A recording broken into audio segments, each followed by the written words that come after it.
इसीलिए शायद श्रीमद् वल्लभाचार्य जी ने वर्णन करा कि वल्लभ कुल की एकादशी करो, भले बकरी जैसे चरो, पर एकादशी जरूर करो।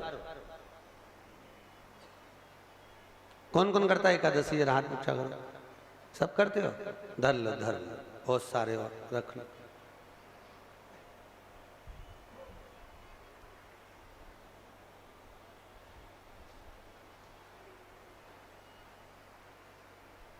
भले बकरी जैसे चरो, चिप्स तल के फ्रिज पे रख लो, मूंगफली का दाना तल के अलमारी पे धर लो, खिचड़ी बना के बरंडे में धर लो, जहां से निकलो वहीं चरो, पर एकादशी करो। पर मुंह उतार के नहीं। कई पुरुष लोग कहते हैं गुरुजी हमारे ऊपर जजमान पूछ रहे थे, एक भैया आए कहने गुरुजी कि हम शिव पुराण में व्रत रखना चाहिए। हमने कहा पहले ये बताओ तुम्हें शुगर है क्या? कह नहीं। ब्लड प्रेशर है क्या? नहीं। तो हमने कहा फिर तुम कितने व्रत कर लो, मना नहीं है, ठीक है।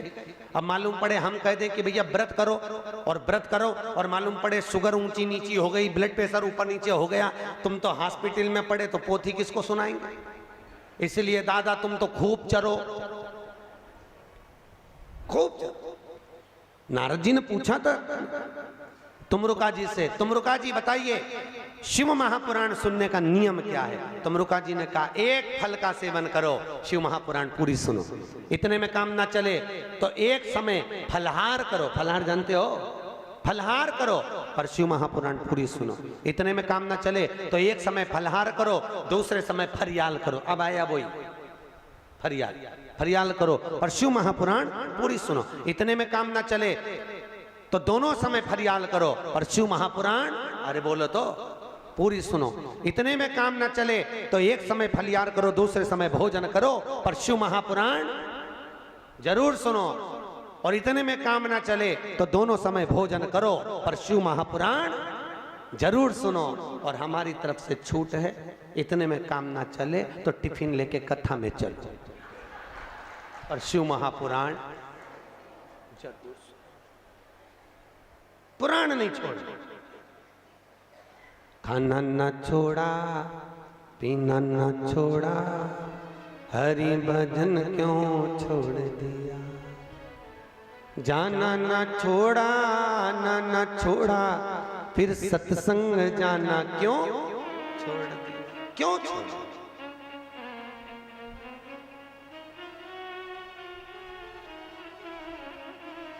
तुम क्यों छोड़े? भगवान के भजन में लीन था। आज भगवान शिव की कथा कह रही है। शंखचूर्ण की पत्नी तुलसी सात्वित्ववान थी, दृढ़ता में लीन रहती थी, भगवान की भक्ति में डूबी रहती थी, दिन रात भगवान के भजन में डूबी रहती थी। पर देवताओं ने मिलकर चाल चली कि इस तुलसी का अगर सात्वित्व डिगेगा और तुलसी का सात्वित्व डिग गया तब जाकर ये शंखचूर्ण मरेगा। पर तुलसी के सात्वित्व को डिगाया कैसे जाए? क्या करा जाए कि तुलसी का सात्वित्व डिग जाए? क्या करें? भगवान विष्णु से कहा आप शंखचूर्ण बनकर तुलसी के कमरे में चले जाओ, तुलसी के कक्ष में जाए।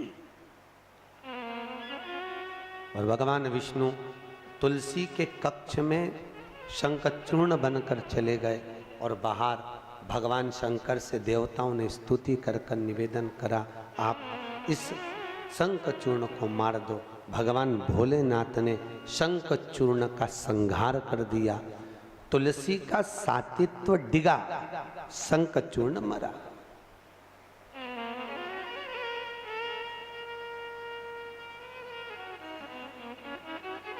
शाम का समय था। कितना सुंदर बात कही गई है। शाम के समय पर माताओं को अपना चूड़ी, बिछिया, मंगलसूत्र नहीं बदलना चाहिए। क्या क्या चीजें? हाथ का चूड़ा, पहले के जमाने में जो वृद्ध वृद्ध माताएं होती थी, बूढ़ी बूढ़ी माताएं जो होती थी, वृद्ध माताएं दो चीजें कभी नहीं बदलती थी ज्यादा। क्या क्या? एक हाथ का चूड़ा, एक पाँव की बिछुड़ी। तो बहुएं कहती थी हमारी सास तो कंजूस है। भैया सास कंजूस नहीं है।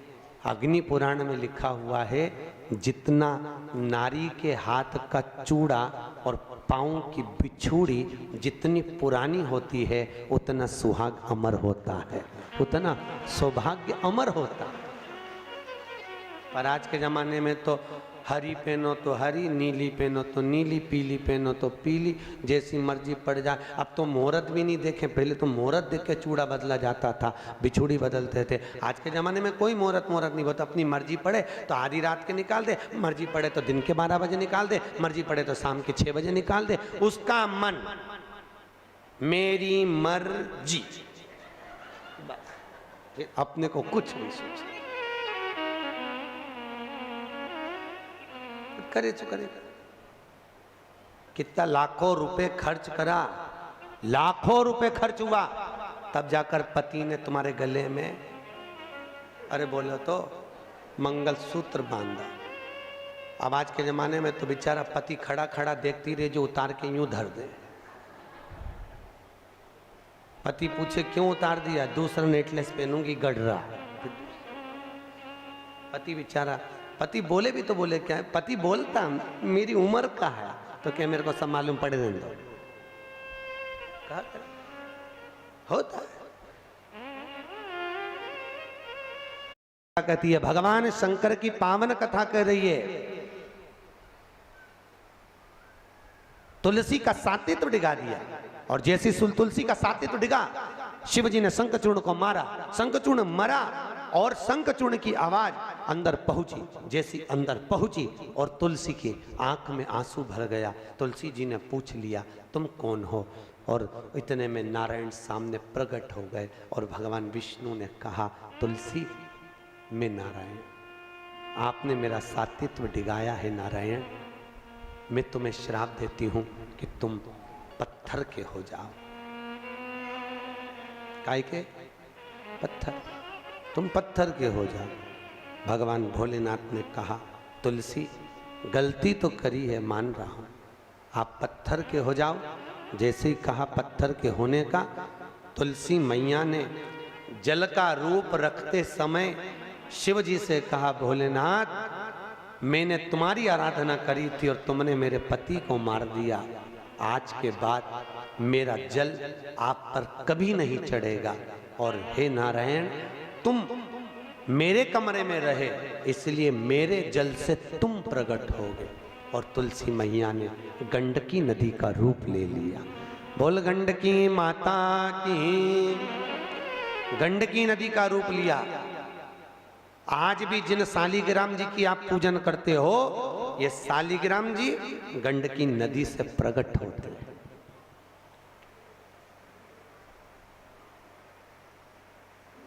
कभी मुक्ति नारायण गए हो? अगर मुक्ति नारायण गए हो चीन की बॉर्डर पर, तो वहां गंडकी नदी बहती है। हाथ में तुलसी का दल लो, पानी में हाथ डालो, तुलसी बहकर चली जाती है, हाथ में शालिग्राम जी आ जाते हैं। हाथ में शालिग्राम आ जाते हैं।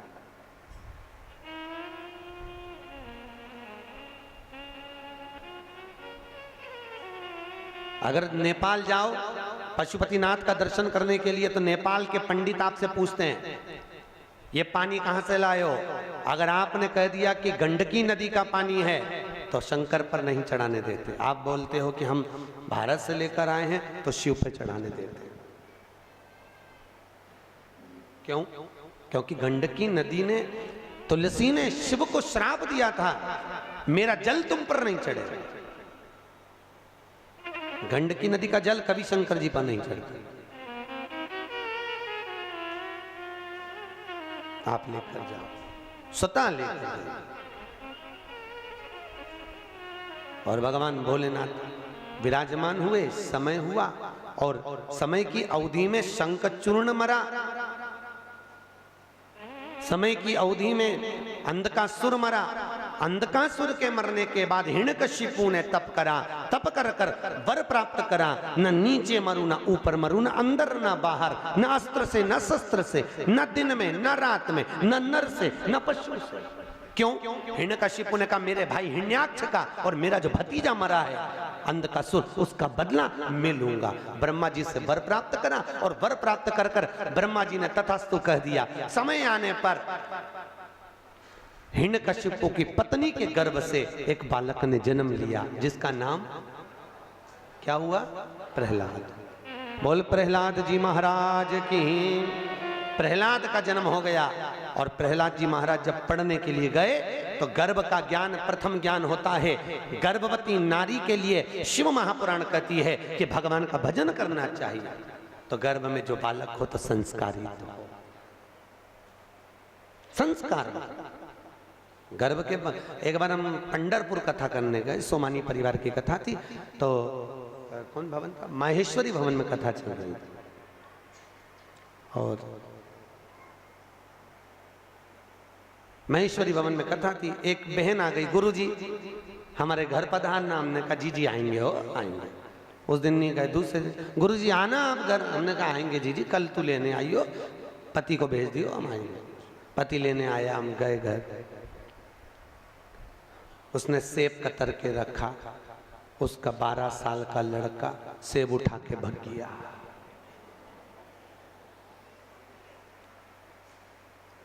थोड़ी देर बाद उसने गरम गरम चांदी के गिलास में दूध ला के दिया। अब चांदी कितनी गर्म हो जाए, एकदम गरम दूध डालोगे चांदी बहुत जल्दी गर्म होती है।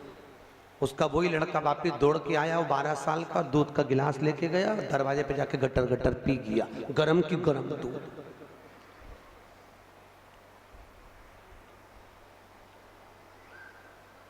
उसने कहा गुरुजी आपका अपमान हो गया।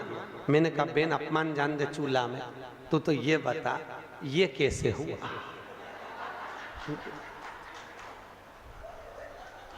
इतना बोल दे बस, बाकी का तो सब जान देते। कहे गुरुजी जैसे आप पंढरपुर कथा करने आए हो, एक महाराज जी राम कथा करने आए थे, मुक्ताई मठ में कथा थी। मैं कथा सुनने गई, महाराज जी से पूछा महाराज जी गर्भवती माता को कौन सा पाठ करना चाहिए? राम कथा वाले महाराज बोले सुंदर कांड पढ़ना चाहिए। जब ये गर्भ में था एक एक दिन में 15-15 बार सुंदर कांड पढ़ी महाराज। ऐसा हुआ महाराज जी, इतना उपद्रव मचा के रखा है, शांति रत्ती भर नहीं, सबके ताने सुनती हूँ, तुम बताओ इसकी शांति का उपाय बताओ। मैंने कहा बेन अब रेन दे, हनुमान चालीसा पढ़, पाठ का असर है। हम कौन सा पाठ कर रहे हैं मालूम पड़ता। कई बार बच्चे उधम करते दिखते हैं तो हम समझ जाते सुंदरकांड का असर है, हम तुरंत समझ जाते हैं। कहीं कहीं के बच्चे रोते दिखते हैं तो हम पहचान जाते हैं। क्यों? क्योंकि डॉक्टर बोलता है बेड रेस्ट। पहले डॉक्टर बोलते थे चलते फिरते रहो, आज के जमाने में डॉक्टर बोलता है बेड रेस्ट। बेड रेस्ट का मतलब है टीवी के सामने पड़े रहो। और गर्भवती नारी दिन भर टीवी के सामने बैठी रहे, दिन भर नाटक देखे, तो जो नाटक में कोई ना कोई का रोता 24 घंटे दिखे, तो औलाद भी ऐसी पैदा हुई, गोदी में धरो तो चुप, जमीन पे सुलाओ तो पे पे करे। तो समझ में आ जाता है कि नाटक के असर से पैदा हुई है, नोटंकी कर। तो कई बार तो बूढ़ी बूढ़ी माताओं को गुस्सा भी आ जाता। बूढ़ी माताएं कहती भैया हमारी भी 4-4 औलाद थी, हम भी पाल पोसते थे। बूढ़ी बूढ़ी माताएं कह देती हम भी दूध पिला के पटक देते, खेलती रहे। भाई बहू तेरी औलाद, धन्य ऐसी औलाद कहाँ की मिली। अच्छा बहुओं का कुछ नहीं जा, सबसे ज्यादा अगर ये दादियों जो ज्यादा बुढ़ी हो गई ना, इनका बुढ़ापा सबसे ज्यादा तो इनके पोता पोती ने कराया। नहीं तो बहुओं तो छोरा छोरी जन्म देने के बाद सबसे ज्यादा कौन संभाले? अरे बोलो दादी बेचारी। क्योंकि और एक बार दादी को निवेदन है, एक बार छोरा छोरी के जरा मार के भगा, अपनी माँ के पास जा, फिर देख जे जरा घर की बहू का मुंह, फिर देख। बताओ बुढ़िया दिन भर फेरी रहे तो 2 औलाद नहीं संभाल सकते, अपनी औलाद अपन भैया रे बहुत कठिन है। वो तो दादी होए घर में, और ईमानदारी की बात है घर में वृद्ध हैं।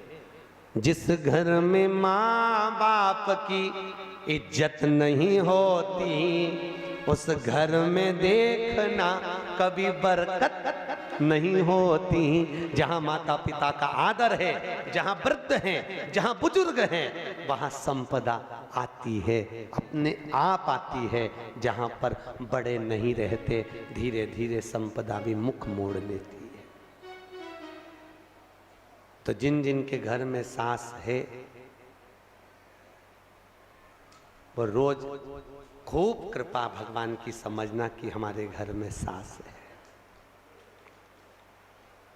एक लड़की थी, भगवान से कहती थी, भगवान मेरी जहाँ शादी हो मुझे सास जरूर मिले, नहीं तो आज की होती तो कहती कोई नहीं मिले, वो तो भला हो।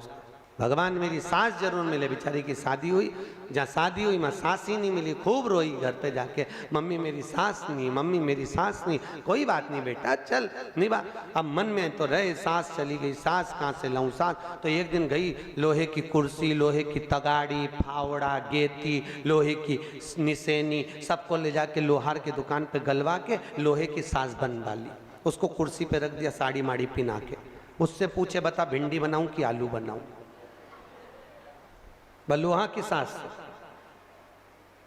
एक दिन पति ने आकर पूछा क्यों, यहाँ निसेनी लगी थी लोहे की कहां गई? तो क्या तुम्हें गला के सांस बन रही? इतने में गुस्सा लाल, और जो गुस्से में आया पति ने कहा मूर्ख, तेरे में अकल नहीं, लोहे का सामान गलवा के सांस बनवा ली, चल निकल बाहर। और सास को भी बाहर फेंक दिया और पत्नी को भी बाहर फेंक दिया। उसको दुख खुद के बाहर फेंकने का नहीं था, मेरी माँ को, मेरी सास को बाहर फेंक दिया, इसका दुख था। चली गई बेचारी रोती रोती, परंतु कहाँ जाऊँ, मायके जाऊंगी तो रात को कहाँ जाऊंगी? तो सामने पीपल का पेड़ था, उस पर चढ़ के बैठ गई सास को लेके। आधी रात का समय, रात्रि के समय पर चोर आ गए, और जैसे ही चोर आए पीपल के पेड़ के नीचे बैठकर चोरी का सामान बांट रहे थे। इतने में इसको नींद आ रही थी, नींद के चक्कर में इसके हाथ से सांस नीचे टपक गई। जैसे टपकी सारे चोर भागे, अरे भागो पुलिस वाला ऊपर। जैसे ही चोर भागे, इसने नींद खुली, अरे मेरी सांस नीचे गिर गई। जैसे ही नीचे आई, ने सांस तो सोने ही सोने पे बैठी हुई थी, तुरंत इसने लाल पोटली सोना चांदी की बांध के सिर पे धरी, सास को बाजू में लिया और घर पहुंच गई। आधी रात को पहुंच के आवाज लगा, ए जी, ए जी। पति बोला फिर आ गई, अरे दरवाजा तो खोलो। पति ने जैसे ही दरवाजा खोला, इसने सोना खोल के दिखाया। पति तुरंत बोला अंदर आ, जल्दी अंदर। और जैसे ही अंदर गई, पति ने देखा कितना सोना सोना, फिर तो गाड़ी बंगला जमीन सब हो गई। अब इनके यहाँ तो हो गई, पर पड़ोसन की नींद उड़ गई, इसके यहाँ तक कैसे आ गया? तो इसने इसको चाय पे बुलाया है, तू चाय पीने आ। उससे पूछा क्यों, ऐसा कैसे हुआ? तो कि मेरी सास नहीं थी तो मैंने लोहे की बनवाई, पति ने धक्का मार के निकाल दिया, मैं पेड़ पे चढ़ गई, सवेरे सास ने इतना सोना दे दिया। इसने मन में सोचा हमारी तो जिंदा बेटी, वो तो कभी अंगूठी नहीं दे, वही की तो मर गई तो दे रही। इसने भी अपने पति से कह दिया, सुनो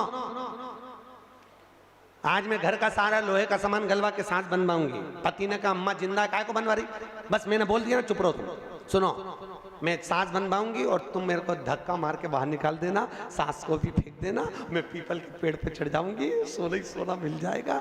और उसने कहा ठीक है। इसने फेंक भी दिया, निकल भी गई, पीपल पे चढ़ भी गई, चोर भी आ गए, बांटने भी लगे। इसने सांस को नीचे फेंक भी दिया, पर चोरों ने विचार करा 6 महीने पहले भी यही थी, आज भी यही है, अगली बार का माल आज ही लेना है, उतारो इसको नीचे। और ऊपर से नीचे उतार के पेड़ से बांध के जो दोचा, और दोच के जितनी पेनी थी वे भी उतरवा लिया। भैया देखा देखी में काम बिगड़ जाता है, कभी देखा देखी ना कर। हम कई बार कथा में कहते हैं कक्षा 8वीं का पेपर, बच्चे एक के पीछे एक बैठे, लिखने को आ गया कि दिल्ली की सबसे बड़ी मीनार का नाम लिखो। आगे वाले ने लिख दिया दिल्ली में कुतुब मीनार है, पीछे वाले ने आगे वाले का देख के लिख दिया दिल्ली में कुतिया बीमार है। देखा देखी में काम बिगड़ जाता है। हमें हमेशा सोच कर, विचार कर, अपनी वृत्ति से, अपनी बुद्धि से विचार कर कर लिखना है कि है क्या, देख कर नहीं। कई लोग कहते हैं, कई लोग व्रत रखने के बाद कहते हैं उसने वाला व्रत रखा इसलिए उसकी इतना लक्ष्मी आ गई। अरे भैया मालूम पड़े तुम व्रत करो और निपट जाओ तो सोच समझ कर, देखा देखी में नहीं, भगवान की भक्ति में करिए, देखा देखी में ना करिए, भगवान का भजन। प्रहलाद, गर्भ का ज्ञान प्रथम ज्ञान है।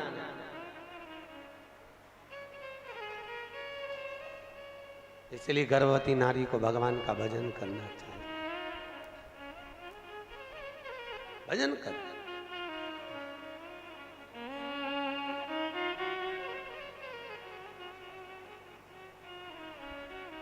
भजन ना हो तो जीवन बेकार है। काय के लिए पृथ्वी पर हमारा जन्म हुआ आपको मालूम है? माँ के गर्भ में उल्टे लटके हुए थे, दोनों मुष्टिकाएं बंद थी। अपन सबकी माँ के गर्भ में उल्टे लटके हुए थे, दोनों मुष्टिकाएं बंद थी। भगवान से प्रतिज्ञा करी, मैं मुझे जन्म दो, इस गर्भ की कैद से बाहर निकालो, मैं भजन करूंगा, भजन करूंगा। और जैसे गर्भ से निकला मैं तो भोजन करूंगा, भोजन करूंगा। भजन गायब हो गया, भोजन चालू। या बेकार जीवन। बचपन में सोचो जवानी में भजेंगे, जवानी में सोचो अधेड़ी में भजेंगे, अधेड़ी में सोचो बुढ़ापे में भजेंगे, और बुढ़ापे में भगवान का नाम निकले। अरे बोलो तो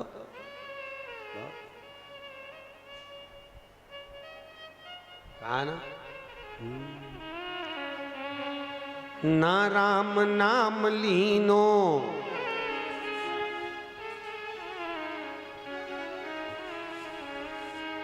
ना राम नाम लीनो, तूने भरी जवानी में, तू डूब के मर जा रे चुल्लू भर पानी में, तू डूब के मर जा रे, बोलो बोलो, चुल्लू भर पानी में।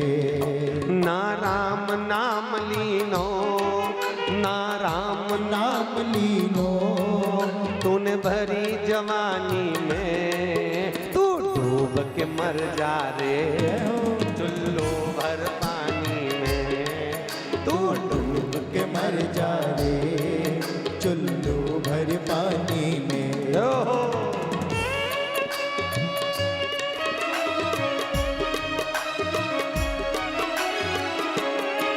ना राम नाम लीनो, तूने भरी जवानी में, ना राम नाम लीनो, तूने भरी जवानी में। ना राम नाम लीनो, तूने भरी जवानी में, ना राम नाम लीनो, तूने भरी जवानी में। तू डूब के मर जा रे चुल्लू भर पानी में, तू डूब के मर जा रे चुल्लू भर पानी में। तू डूब के मर जा रे चुल्लू भर पानी में, तू डूब के मर जा रे चुल्लू भर पानी में। हर हर महादेव। मनुष्य शरीर को पाने के बाद अगर भगवान की भक्ति को धारण न किया गया हो, मनुष्य शरीर पाने के बाद यदि भगवान का नाम न लिया गया हो, तो वो मानव का शरीर बेकार। कितना सुंदर कहा, 24 घंटे भजन करो।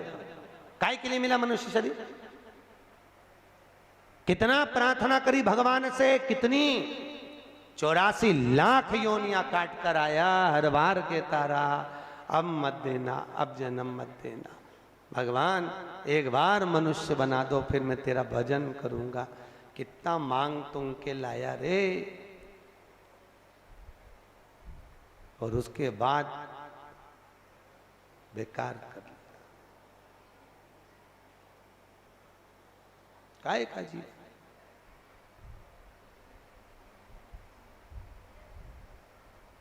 जोड़ा छोड़ा, फिर जोड़ा, फिर छोड़ा।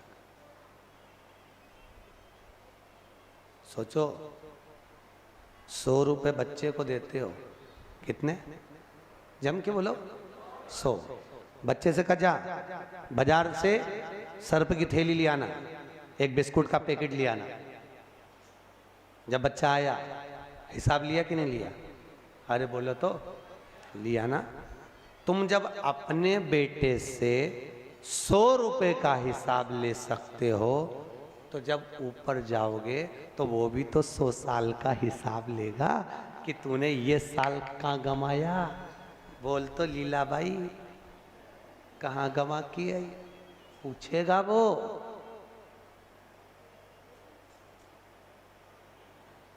एक एक श्वास का हिसाब, एक एक कहाँ गई? भजन कितना करा, नाम जप कितना करा, स्मरण कितना करा, कथा कितनी सुनी, दान धर्म कितना करा, सब कुछ दिया था तुझको, मैंने देने में कमी नहीं करी। भगवान कहेगा कमी रखी क्या तुम्हें देने में? बोलो, जम के बोलो, देने में कमी रखी?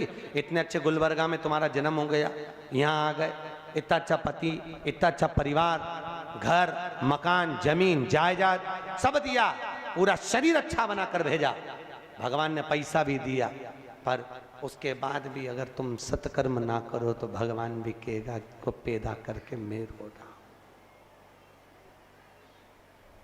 एक बार माता पार्वती ने शंकर जी से कहा था, जैसे मूर्ति बनाने वाले एक जैसी मूर्ति बना देते हैं, तो तुम एक काम करो ना कि इनको एक जैसा पैदा कर दो, ये अलग अलग डिजाइन का क्यों बनाते हो? ये अभी तक तुमने एक जैसा किसी को देखा? अरे बोलो तो नहीं।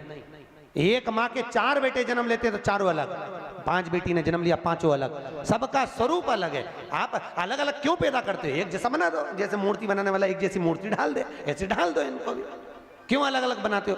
भगवान भोलेनाथ जी बोले मैं तो कब का सांचा बना के तैयार रखा हूं, हर बार सोचता हूं कि इसके जैसे सब निकाल दूंगा, पर करूं क्या? एक बार इसको जन्म देता हूं, पृथ्वी पे जाके वो मूर्ति गड़बड़ हो जाती है, फिर दूसरी बनाना पड़ती है।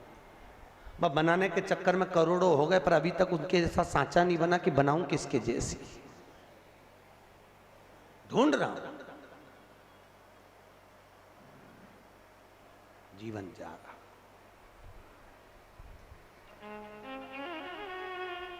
श्वास रुक जाएगी चलते चलते, शम्मा बुझ जाएगी जलते जलते, दम निकल जाएगा रोशनी का, क्या भरोसा है इस जिंदगी। सबको मालूम है जी।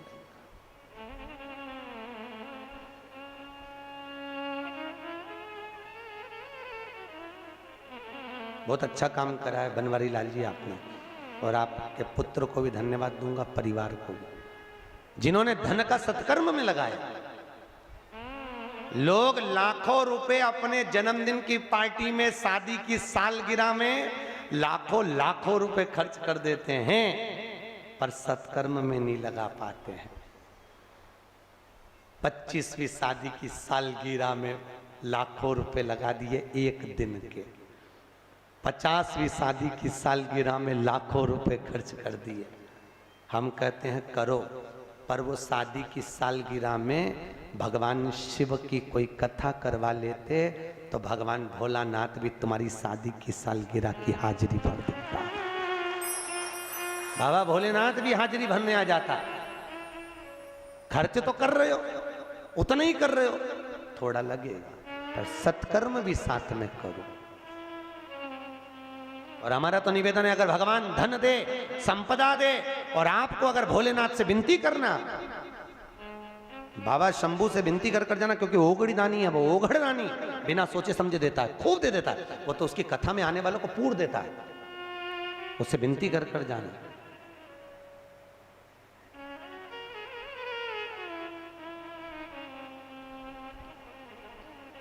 यहाँ राजस्थानी महिला मंडल बैठी हुई है, उसकी अध्यक्ष भी यहाँ पर बैठी हुई है, बनवारी लाल जी। इन्होंने गो कथा करवाई थी। गो कथा करवाने के बाद में मेरे पास फोन पहुंचा इनका, गुरुजी हमारे पास में कथा करवाने के बाद में 25,000 रुपये बचे हैं, हम सीहोर भेज दें क्या? हमने इनसे कहा जी आप एक काम करो भाभी जी, वो 25,000 कोई कसाई के यहाँ जाना, कोई गाय कट रही हो उसको छुड़ाना, और किसी ब्राह्मण को उस गौ माता की जरूरत हो उसको दे देना।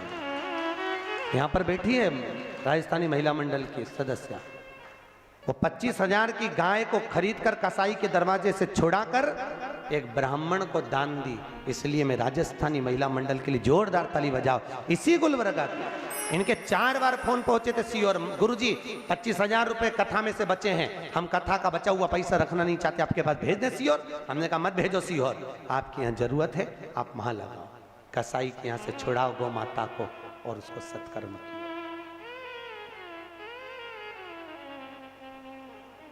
अच्छा कर्म करो। परसों के दिन एक बहन जी बोल रही थी, गुरुजी हम भी शिव पुराण कराएं, भगवान से करा, पर प्रार्थना करो। हम क्यों प्रार्थना करें बाबा? ये तो कैमरे लगे हुए हैं साहब, मेरा शंभू ऊपर बैठकर सब कैच कर रहा है कौन कौन आ रहा है। फिर बाबा खुद करुणा करने, उसका भगवान विष्णु रोज घूमने थोड़ी ना निकलते, ब्रह्मा जी नहीं निकलते, केवल एक ही निकलता है पार्वती को लेकर। कौन? मेरा भोलेनाथ। शाम को 4 बजे से 7 बजे तक रोज निकलता है प्रतिदिन। उसने देख लिया तो नंदी से कह देगा इसके सामने रोक ले, थोड़ी देर में दृष्टि कर दूं, दृष्टि करूंगा भंडार भरा जाएगा, अगली बार फिर कथा हो जाएगी। ये कृपा, ये करुणा, ये आनंद है। बाबा विश्वनाथ से कहना, त्रिकालदर्शी से कहना, कैलाशी से कहना, अविनाशी से कहना, हमें नारायण से कुछ नहीं चाहिए। क्यों? क्योंकि नारायण तो बैकुंठ में रहेंगे। हमें ब्रह्मा जी से कुछ नहीं चाहिए क्योंकि ब्रह्मा अपने ब्रह्मलोक में रहेंगे। पर मृत्यु लोक का देव है महादेव, इसलिए हम अपने परदादा से मांग सकते हैं, तुम हमारे बाबा हो, तुम हमारे दादा हो, तुम हमारे अपने हो। और शंकर हम तुमसे कह सकते हैं कि हमको चाहिए, हम किसी से नहीं मांगेंगे, मांगेंगे तो तुझसे मांगेंगे। और याद रखो, पड़ोसन को कितनी भी चाय पिलाओ वो जायदाद का हिस्सा नहीं देती, कितनी धोख लगाओ तो भी वो जायदाद नहीं देगी, एक चेन नहीं देगी, एक अंगूठी नहीं देगी। और सास के धोख भी नहीं लगाओगे, सास को प्रणाम भी नहीं करोगे तो भी सास अपनी जायदाद, अपनी रकम अपनी बहू को देगी, भले वो कैसी हो। उसी तरह मेरा महादेव, उसी तरह मेरा शंकर, उसी तरह मेरा कैलाशी, उसी तरह मेरा अविनाशी, मेरा त्रिकालदर्शी, मेरा विश्वनाथ है। वो कहता है मैं मृत्यु लोक का देव हूं, महादेव हूं, मैं तुझे दूंगा। तो दुनिया के आगे क्यों हाथ फैलाता है? मुझसे तो बोल, एक बार तुम सास से बोलकर तो देखो, वो क्या साड़ी नहीं दिलाएगी तुमको? अरे बोलो तो। और तुम अपनी बहन को फोन लगाकर बोल रहे कि अगली बार आए तो पीली वाली लिया ना। क्यों फोन लगाकर उसको बोल रही हो? सास से बोलो, मम्मी मेरे पास में साड़ी खुट गई है, मम्मी मेरे पास साड़ी नहीं है, मम्मी मेरे पास ये नहीं है। सास को अगर हक से बोलोगी तो सास तुमको दिलाएगी। तुम बोलकर तो देखो, सास तुमसे कुछ नहीं लेना चाहती, वो देना चाहती है। मेरा महादेव तुमसे कुछ नहीं लेना चाहता। 33 करोड़ देवी देवता, किसी को कुछ चाहिए, किसी को कुछ चाहिए, पर शंकर भगवान कहते हैं मुझे कुछ नहीं चाहिए। एक लोटा पानी चढ़ाए तो चढ़ा, एक बेलपत्र चढ़ा तो चढ़ा, धतूरा चढ़ा तो चढ़ा, वो भी नहीं मिले तो भस्मी चढ़ा तो चढ़ा। और भगवान भोलेनाथ कहते हैं वो भी नहीं है तो 3 बार ताली बजा दे, उतने में राजी। वो भी नहीं है तो मुंह से बम बम बोल दे, उतने में राजी। और उतना भी नहीं कर सकता तो मेरे मंदिर के सामने से निकल कर जाना, तो मेरे शिखर को देख लेना, तो मैं तेरा कल्याण कर दूंगा। शिखर दर्शनम सर्व पाप नाशनम, मैं शिखर का दर्शन दिखाकर भी तेरा कल्याण कर दूंगा। तो क्यों चिंता करता है? तो मेरा है। और याद रखना, जब तक शिव शरीर में है तब तक शरीर चल रहा है। जिस दिन शिव निकल गया उस दिन शरीर शव हो जाएगा, फिर शरीर नहीं रहेगा, केवल शव है पड़ा। उससे विनती करो, तू देना हमको ऐसा धन कि हम सत्कर्म में लगा सके। हम भागवत, हम विष्णु पुराण, हम नर्मदा पुराण, हम शिव पुराण हम सुन सके। ऐसी कृपा करो भोलेनाथ।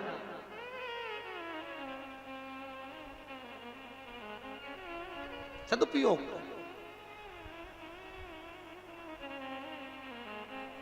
मुट्ठी बांधे आया जग में, हाथ पसारे जरा। आज भगवान कथा कर रहे, प्रहलाद को हिरण्यकशिपु ने अपनी बहन से कहा, क्या नाम था बहन का? होलिका। कौन से महाराज जी ने बताया कि हिरण्यकशिपु की बहन होलिका थी? हिरण्यकशिपु की बहन का नाम था डूंडा। क्या नाम था? डूंडा। इसलिए आज भी होली में मोटे मोटे लक्कड़, मोटे मोटे डूंड लगाए जाते हैं। और डूंडा के पास में ब्रह्मा जी की दी हुई एक चादर थी। वो चादर ओढ़ के डूंडा अग्नि में बैठी थी, भतीजे को गोदी में रख लिया था। ये प्रहलाद की कौन थी? बुआ। ईमानदारी से बोलो, क्या बुआ अपने भतीजे को आग लगाती है? बोलो तुम भी बुआ बैठी हो, है कहीं की ऐसी बुआ जो अपने भतीजे को आग लगाती हो? नहीं। बुआ कैसी होती है ये शिव पुराण कह रही है। कथाकारों ने हिरण्यकशिपु की बहन का नाम बदनाम करके रखा है। लोग कहते हैं हिरण्यकशिपु की बहन ऐसी थी। कैसी थी हिरण्यकशिपु की बहन? ये शिव महापुराण कह रही है। डोंडा ब्रह्मा जी की दी हुई चादर ओढ़कर बैठ गई, भतीजा गोदी में था। चारों तरफ से जब अग्नि लगी, डोंडा को लगा ये मेरा भतीजा जल जाएगा, मेरे पास ब्रह्मा की चादर है, इससे मैं जलूंगी नहीं।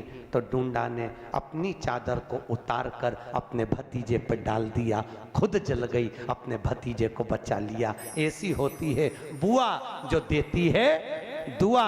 बुआ कभी बद्दुआ। इसीलिए हमारे यहाँ होली की पूजन होती है। अगर डूंडा भतीजे को जला देती तो कोई बुआ की पूजन करता? शादी ब्याह में बुआ को कोई बुलाता? अरे बोलो तो बुआओं, बोलो तुम्हें कोई बुलाता? बुआ को सबसे पहले शादी में बुलाया जाता है, बहन बेटी को सबसे पहले बुलाया जाता है। क्यों? क्योंकि इनके आने से शुभ कार्य है। डूंडा खुद जल गई, अपनी चादर उतार कर भतीजे को बचा लिया। और डूंडा जलकर अंतिम समय में मरती मरती भगवान की अच्छा कर्म कर कर होली, भगवान की होली, इसलिए हमारे यहां मनाने लगे होली। पर वारे गुलबर्गा वालों, तुमने तो की बहन का नाम ही धर दिया होली। डूंडा बालक को अति प्रेम से अंक लिया बैठाए, डूंडा बैठी अग्नि में आपा लिया बैठाए। बहन कभी दुनिया में अपने परिवार को कभी दुखी नहीं देख सकती। बहन बेटियां देखती हैं? नहीं। वो दशरथ जी के यहाँ भी औलाद नहीं हुई। कितनी पत्नी थी? अरे बोलो, 3। कौशल्या, केकई, सुमित्रा, 3 धर्म पत्नियां दशरथ जी महाराज की, संतान नहीं हुई। फिर क्या करा? किसको बुलाया था? पुत्र कामेष्टि यज्ञ करने के लिए। शृंगी ऋषि, सुनिए कथा, राम कथा। शृंगी ऋषि बुलाए, पुत्र कामेष्टि यज्ञ करवाए। शृंगी ऋषि कौन थे? दशरथ जी की धर्म पत्नी कौशल्या जी के गर्भ से एक बेटी ने जन्म लिया था जिसका नाम था शांता। क्या नाम था? राम जी की एक बहन थी, दशरथ जी की एक बहन थी। दशरथ जी की बहन का नाम था सुहांगी, राम जी की बहन का नाम था शांता। कौशल्या मां के गर्भ से एक बेटी ने जन्म लिया। जन्म लेने के बाद बेटी का जन्म जैसे ही हुआ, अयोध्या में पानी गिरना बंद हो गया। जब अवधपुरी में पानी नहीं गिरा तो लोगों ने कहा इस बेटी के जन्म के बाद में अकाल पड़ गया, इसको बाहर निकालो। उसको सरयू नदी में बहाने की तैयारी करने लगे। इतनी देर में कौशल्या जी की आंख में आंसू भर गए। मेरी बेटी को पानी में मत बहाओ, एक काम करो, मेरी बेटी को मैं अपनी बहन के घर भेज देती हूँ। और शांता को कौशल्या जी ने अपनी बहन के घर भेज दिया। शांता बहन के घर में पढ़ी लिखी बड़ी हुई। उसका विवाह शृंगी के साथ में हो गया। दशरथ जी के गुरु बाबा खुद भी यज्ञ कर सकते थे। कर सकते थे कि नहीं कर सकते थे? क्योंकि गुरु है।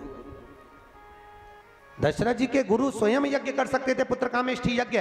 पर दशरथ जी ने कहा मैं अपना इस यज्ञ को मैं नहीं करूंगा, श्रृंगी से करवाऊंगा। क्यों? श्रृंगी को बुलाया, उससे यज्ञ करवाया। उसका कारण है क्योंकि गुरुजी जानते थे कि घर में बेटी का अपमान हो गया है। जब तक बेटी वापिस अयोध्या नहीं आएगी तब तक दशरथ जी के घर भी बेटा नहीं आएगा। श्रृंगी बाबा ने एक पत्र लिखकर कहा मैं यज्ञ कराने तो आऊंगा, पर एक शर्त है, मैं अपनी पत्नी शांता को अयोध्या लाऊंगा। दशरथ जी ने कहा शांता को लाओ, पर नगर के बाहर रखना, पानी गिरना बंद हो गया तो आज भी श्रृंगी बाबा और शांता को जहां रोका था, अयोध्या से 12 किलोमीटर दूर आश्रम बना हुआ है जहां पर श्रृंगी और शांता को रखा था। जब शांता अयोध्या में आई तब जाकर कौशल्या, केकई और सुमित्रा का गर्भ ठहरा। ये बेटियों के आने से भाग्य चमका है। बेटियों के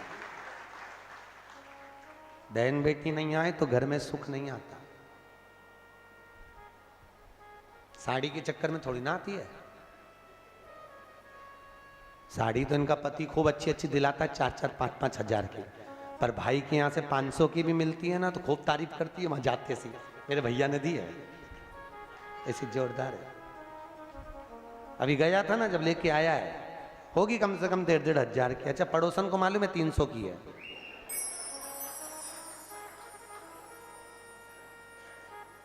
और तारीफ इतनी करती है मायके की जिसका वर्णन तारीफ होगा।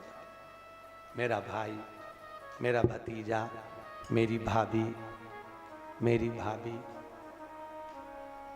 होना चाहिए। हम तो कहते हैं भाई जितना प्रेम ना करे ना बहनों से, उतना प्रेम ननद और भाभी का होना चाहिए। ननद उतना प्रेम। और ननद और भाभी में एक बात याद रखो, एक बात निकाल देना चाहिए कि दोनों में बड़ा कौन है। ये निकाल दो कि भाभी बड़ी कि ननद बड़ी, बिल्कुल निकाल दो। यहाँ तो हम बहनें हैं, यहाँ तो हम फ्रेंड हैं। और हम जब बहनें बनकर रहेंगे, फ्रेंड बनकर रहेंगे, तो आपस में एक दूसरे की बात करते रहेंगे। फिर ये कुछ बोलेगी तो मुझे बुरा नहीं लगेगा, मैं बोलूँगी तो इसको बुरा नहीं लगेगा, फिर बुराई चली जाती, बुराई संबोधन ही चला गया। जहाँ पर ननन को ननन समझा जाता है तो वो ननन का पद फिर बड़ा वो अपने आप दिखाने लगती है। तो ननन नहीं चाहिए हमको, तो हमारी बहन चाहिए। भाभी नहीं चाहिए हमको, हमारी सहेली चाहिए। भाभियों को भी चाहिए, जैसी नंदे आए अलमारी खोल दो, जी आओ तो कपड़े लेकर मत आना, साड़ियां लेकर मत आना। तो जीजी उन पूछेगी साड़ियां क्यों नहीं? अरे इतनी सारी साड़ियां हैं, क्या करूंगी, छाती पे बांधोगे, पहनो इसमें से, करेंगे क्या? और ऐसी कोई भाभी नहीं जिसकी अलमारियों में साड़ियों का ढेर नहीं। अरे बोलो तो जीजियो, सही है कि गलत है? ऐसी कोई भाभी नहीं जिसकी यहां साड़ियों का ढेर नहीं। ढेर साड़ियों का तो है, ढेर संपदा का तो है, पर ढेर मन का नहीं है। आज के जमाने में लोगों का मन छोटा होते चला गया। एक साड़ी अगर जेठानी ले ले तो 25 बार बोल दे, वो पीली वाली तो दे दे जीजी, तेरे पास रखी दे गई। अरे भैया इतनी रखी है वो पहन लो, पर नहीं, बहुत भैया कितना सुंदर कहा है। एक होती है घर में देवरानी, एक होती है जेठानी। देवरानी का मतलब जानते हो? देवों के घर से भेजी हुई रानी, उसका नाम है देवरानी। जिसने आते से तेरी जय जय कराने की ठानी, तू बन गई जेठानी। उसके आने के बाद तेरा पद बड़ा है। इसलिए हिंदू धर्म के शास्त्र अनुसार हमारा आपस का तालमेल इतना सुंदर होना चाहिए कि उसके आने से पद बढ़ा, तो दोनों में प्रेम हो, दोनों में।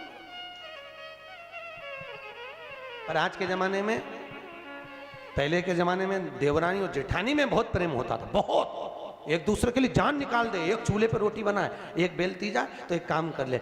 एक दूसरे कभी अपनी चोटी तो खुद करती नहीं थी, जेठानी कभी इसकी कर दे, देवरानी कभी इसकी कर दे, इतना प्रेम था। आज के ज़माने में सबसे ज़्यादा प्रेम भाइयों में हो गया, और भाभियों का प्रेम आपस में चले गया। भाइयों में प्रेम, अच्छा भाइयों में प्रेम रहता है, ऐसा नहीं है, प्रेम तो रहता है, पर ये जो आती है ना 2-4 घर की, गंगा यमुना सरस्वती, इनकी धारा अलग अलग रहती है, इनके कारण ही तकलीफ हो जाती है। नहीं तो कोई भाई अलग नहीं होना चाहता, सब में प्रेम। पर धीरे धीरे धीरे धीरे धीरे धीरे एक दूसरे को,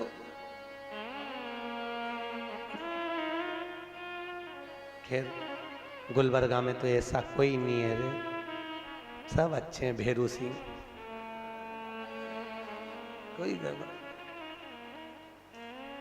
मैं तो अभी भी बोल रहा हूं गड़बड़ ये है ही नहीं। गड़बड़ तो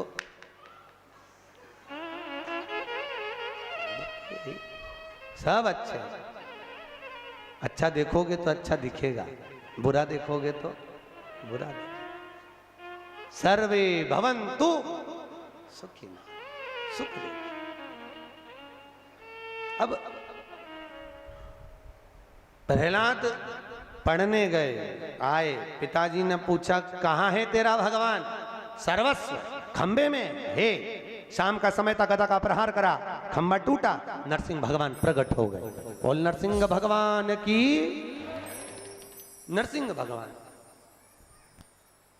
हिरण्यकशिपु ना नीचे मरे ना ऊपर, जंघा पर मारूंगा, ना अंदर ना बाहर, देहली पर मारूंगा, ना अस्त्र से ना शस्त्र से, नख से मारूंगा, न दिन में ना रात में, शाम को मारूंगा, न नर से ना पशु से, नरसिंह बनकर आया हूं, ना ही 12 महीने में मारूं, इसलिए एक अधिक कर अधिक मास में आया।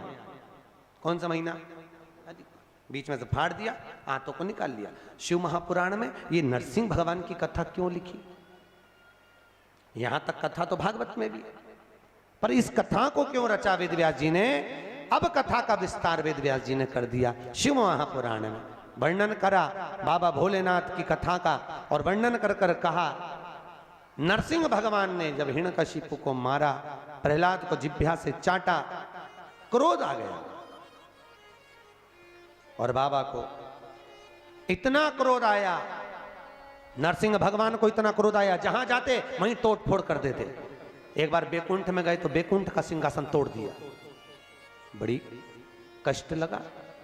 सारे देवताओं ने जाकर लक्ष्मी जी के कहने से, माता लक्ष्मी ने भगवान ब्रह्मा से कहा कुछ करिए ब्रह्मदेव, मेरे पति का क्रोध शांत कर दो। ब्रह्मा जी बोले भैया हम नहीं जाएंगे, हम जाएं हमें बीच में से फाड़ देगा, हम नहीं जाएंगे। हमेशा याद रखो, पति को गुस्सा आए तो पत्नी से निवेदन है कभी सामने मत जा, जाना है तो छोटे से बच्चे को आगे कर दो, पर तुम मत जाओ, क्योंकि तुम्हारे कारण तो गुस्सा आया, अपने नहीं जाना, कभी मत जाओ। छोटे बच्चे को भेजो, घर में जो छोटा बच्चा हो ना उसको भेज दो, जा तू जा। पिताजी को चाय दिया, और पिताजी उसको गोदी में बिठाकर पूछेंगे तो चाय जाओ तू। प्रेम आनंदवश सुखवश, क्रोध कम नहीं हुआ। जब नरसिंह भगवान का क्रोध बढ़ता गया, इतना क्रोध बढ़ा नरसिंह भगवान का, इतना क्रोध बढ़ा कि भगवान शंकर ने कहा अब कुछ करना पड़ेगा, और बाबा भोलेनाथ ने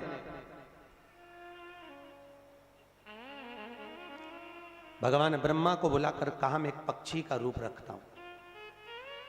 जिसने गिद्ध जैसा रूप एक बड़ा सा शंकर भगवान ने रख लिया, और नरसिंह भगवान क्रोध कर रहे थे, उनको उठाया पंजे से। भगवान शिव ने शरम्भ रूप धारण करा। कौन सा रूप? शरम्भ। बोले शरम्भ भगवान की जय। शरम्भ रूप धारण कर कर भगवान नरसिंह को उठाया, कहां ले गए? ले जाकर क्रोध को शांत करने के लिए शीतल जल की जरूरत होती है, शीतलता की जरूरत होती है, इसलिए भगवान नरसिंह को उठाकर शरम्भ भगवान ने अलकनंदा नदी में फेंक दिया। किसको? अरे बोलो तो, नरसिंह भगवान। भगवान नरसिंह को ले जाकर अलकनंदा में फेंका। जैसे अलकनंदा की डुबकी लगी, अब अलकनंदा का पानी कितना ठंडा,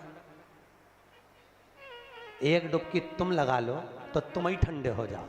तो वो तो नरसिंह भगवान। लगाते ही नरसिंह भगवान एकदम क्रोध शांत।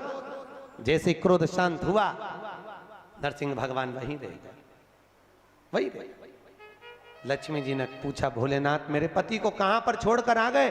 भोलेनाथ जी ने कहा जिस नगरी को तूने हमसे छुड़ाया था उसी नगरी में तेरा पति है। लक्ष्मी जी ने जाकर विनती करी, नरसिंह भगवान को वापिस लिया तो देवताओं ने रोका।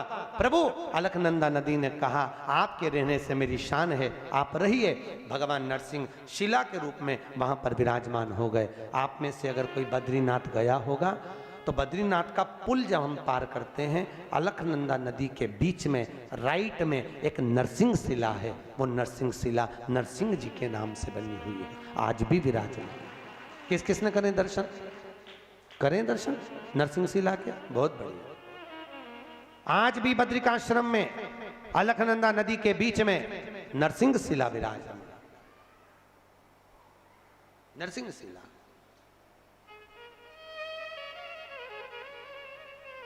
और अगर कभी बद्रीनाथ कभी जाओ तो पूछना, वहां के पंडाओं से पूछ लेना भैया नरसिंह शिला कौन सी, बता देंगे आपको। ऊपर पुल पे से ये नरसिंह शिला नरसिंह जैसी लगती है, विकराल था,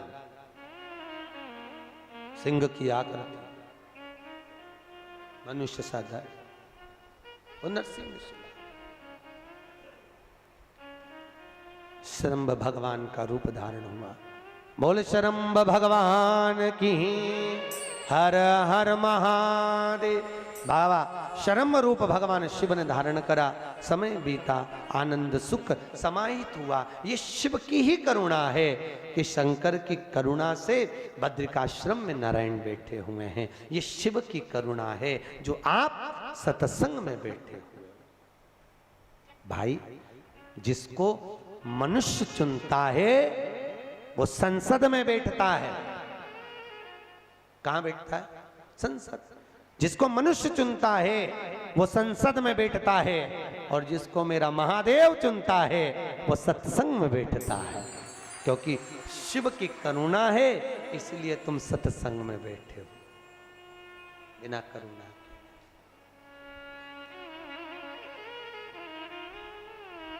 शिव करुणा करे हैं इसलिए बैठे। शिव अगर करुणा ना करे तो नहीं बैठ सकते।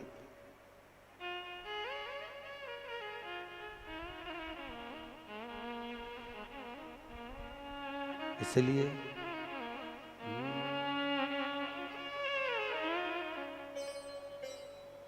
भगवान शिव की कथा कहती है, हे शंकर, हे भोले, हे ओखड़ी, हे नाथ, हे दयाल।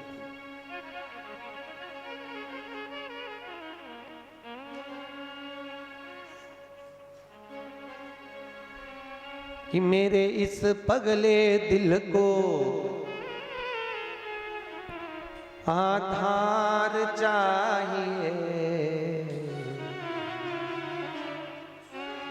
वो काशी रहने वाला भोलेनाथ चाहिए।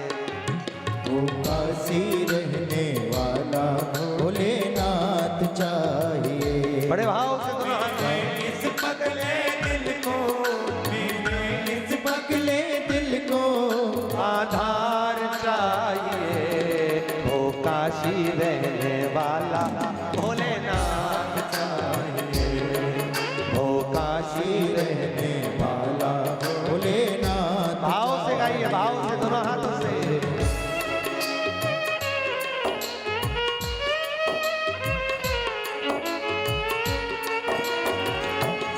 कमी नहीं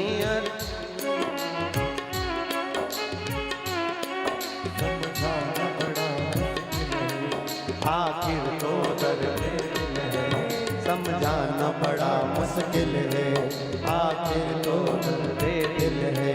सच्चा दरबार लगा है ये भोले की महफिल है। सच्चा दरबार लगा है ये तो की महफिल है। नैनों को भोले बाबा का, नैनों को भोले बाबा का, नैनों को शंभू बाबा का, नैनों को शंभू बाबा का दीदार चाहिए, वो काशी भोले बाबा का दरबार चाहिए। वो काशी रहने वाला भोलेनाथ चाहिए। मेरे इस पगले दिल को, मेरे इस पगले दिल को, मेरे इस पगले दिल को, मेरे इस पगले दिल को आधार चाहिए, वो काशी रहने वाला भोलेनाथ चाहिए। वो काशी रहने वाला भोलेनाथ चाहिए। वो काशी रहने वाला भोलेनाथ चाहिए। वो काशी रहने वाला भोलेनाथ चाहिए। वो काशी रहने वाला डमरूनाथ चाहिए। वो काशी रहने वाला गुरुनाथ हर चाहिए। हर महादेव हर। भगवान शिव ओघड़ी की दया, दयालु दातार की दया, करुणा सागर की करुणा है जो हम बैठे हैं। उसकी करुणा बिना नहीं। समय आया भगवान शिव करुणा करे। और बाबा ने ऐसी करुणा करी, आपको कथा में कहा था मंथन हुआ, उस मंथन में सबसे पहले अगर कुछ निकला तो 5 गाय निकली। कितनी?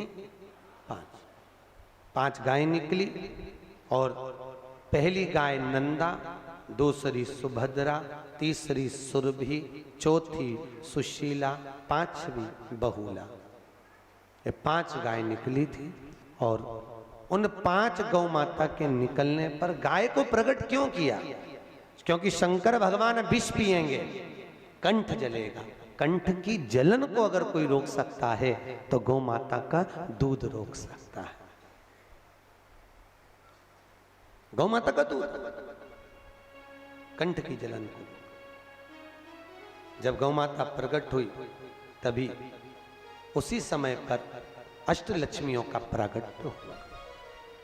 और अष्टलक्ष्मियां, पहले आदि लक्ष्मी, दूसरी धन लक्ष्मी, तीसरे नंबर पर है धान्य लक्ष्मी, चौथे नंबर पर है गज लक्ष्मी, 5वें नंबर पर है सनातन लक्ष्मी, 6ठे नंबर पर है वीरा लक्ष्मी, 7वें नंबर पर है विजया लक्ष्मी और 8वें नंबर पर है विद्या लक्ष्मी। ऐसी 8 लक्ष्मियां प्रकट हुई। उन 8 लक्ष्मियों में से घर में अगर हम पूजन करते हैं तो हमारे यहाँ हम श्री लक्ष्मी की पूजन करते हैं। कौन सी लक्ष्मी की पूजन करते हैं? श्री लक्ष्मी। दुकान पर जिस दिन दीपावली का दिन रहता है, ऑफिस में, दुकान पर अगर हम लक्ष्मी की पूजन करें तो विजया लक्ष्मी की पूजन करना चाहिए। कौन सी लक्ष्मी? विजया लक्ष्मी। विजया लक्ष्मी का मतलब जानते हो? जब दुकान पर, ऑफिस में दिवाली के दिन पूजन करो तो 5 कमलगट्टे, कमलगट्टे जानते हो? ऐसे काले काले आते हैं, किराने की दुकान पे मिलते हैं। 5 कमलगट्टे, 5 हल्दी की गट्ठान, 5 धने के दाने, धने के दाने, 5 हरी मूंग के दाने एक लाल पोटली में बांधकर विजया लक्ष्मी के नाम से ऑफिस में रख देना चाहिए। जिंदगी में कभी संपदा की कमी नहीं आती, 4 चौगुने बढ़ते चले जाते हैं। ये केवल लक्ष्मी पूजन वाले दिन होता है। तो घर में अपने रखी जाती है श्री लक्ष्मी। उसी श्री लक्ष्मी को हमारे यहाँ धन लक्ष्मी कहा गया है। और व्यापार व्यवसाय में रखी जाती है, जम के बोलो, विजया लक्ष्मी। बच्चों के रूम में दीपावली के दिन जो पूजन करी जाती है वो गज लक्ष्मी की करते हैं। कौन सी लक्ष्मी? गज लक्ष्मी। गज लक्ष्मी मतलब हाथी पर बैठी हुई। हाथी पर बैठी हुई लक्ष्मी से मतलब ये नहीं कि आप गजलक्ष्मी का फोटो लगा दो या गजलक्ष्मी का चित्र लाओ या मूर्ति लाओ। अपने को केवल एक पूजन के बाद में कुंकू की या हल्दी की या सिंदूर की बिंदी अपने बच्चों के पढ़ाई के रूप में गजलक्ष्मी के नाम की लगा देना चाहिए। गजलक्ष्मी मतलब उन्नति को देने वाली, हमारे बच्चे को विद्या प्रदान करने वाली, उत्तमता देने वाली होती है बच्चों के लिए। गजलक्ष्मी। हाँ, किसी व्यक्ति से धन लेना है, संपदा लेना है, वो नहीं दे रहा तो हमारे यहाँ सनातना लक्ष्मी का पूजन किया जाता है। कौन सी लक्ष्मी? सनातना लक्ष्मी।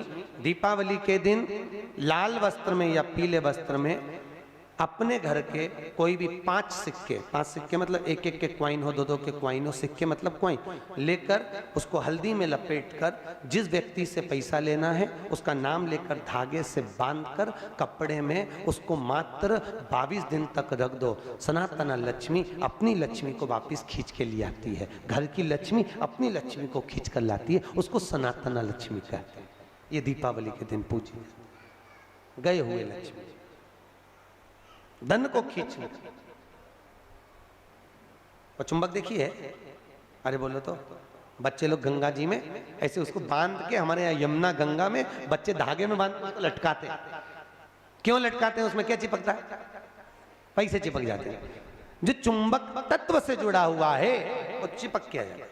सनातना लक्ष्मी अपनी लक्ष्मी को खींचकर वापस बुला लेगा, घर की लक्ष्मी। ऐसी सनातन